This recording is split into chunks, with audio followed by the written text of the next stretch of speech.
गोवा में SCO members के विदेश मंत्रियों की बैठक 5 मई को होनी है, लेकिन उससे पहले आज भारत और चीन के विदेश मंत्रियों के बीच बायलैटरल मीटिंग हुई। बैठक के बाद विदेश मंत्री जयशंकर ने ट्वीट करते हुए कहा कि दोनों देशों के बीच एलएसी और सीमा मुद्दों पर चर्चा हुई।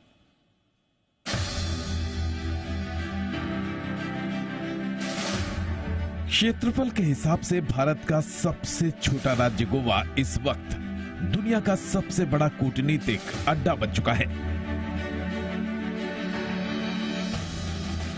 कूटनीतिक अड्डा इसलिए क्योंकि यहां एक मंच पर दुनिया की 40% आबादी का प्रतिनिधित्व करने वाले 8 देशों के विदेश मंत्री जुटे हैं।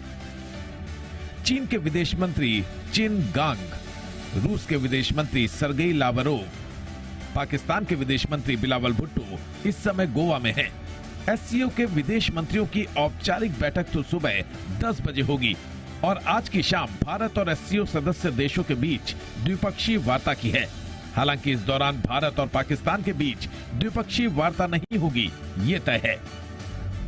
गोवा में आज की द्विपक्षीय वार्ताओं में सबसे अहम है भारत और चीन के बीच बातचीत, क्योंकि हाल ही में विदेश मंत्री एस जयशंकर ने कहा था कि दोनों देशों के बीच रिश्ते असामान्य हैं, यानी ठीक नहीं है, और इसकी वजह चीन है। Whether it is the United States, Europe, Russia or Japan, we are trying to ensure that all these ties advance without seeking exclusivity. China falls in a somewhat different category because of the boundary dispute and the currently abnormal nature of our ties.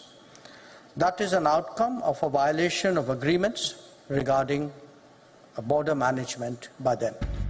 SCO की औपचारिक बैठक जब शुरू होगी तब भी उम्मीद है कि सीमा पर तनाव और आतंकवाद के मुद्दे पर भारत चीन और पाकिस्तान को सच का सामना कराए। अब सवाल है कि एससीओ की बैठक का फायदा कितना होगा।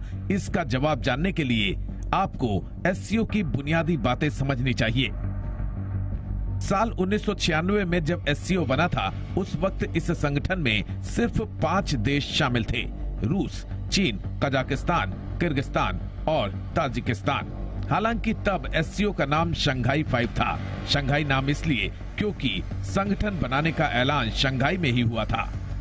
फिलहाल 8 देश एससीओ के सदस्य हैं: भारत, चीन, रूस, कजाकिस्तान, किर्गिस्तान, ताजिकिस्तान, उज्बेकिस्तान और पाकिस्तान। वहीं ईरान, बेलारूस, मंगोलिया और अफगानिस्तान एससीओ में शामिल होना चाहते हैं।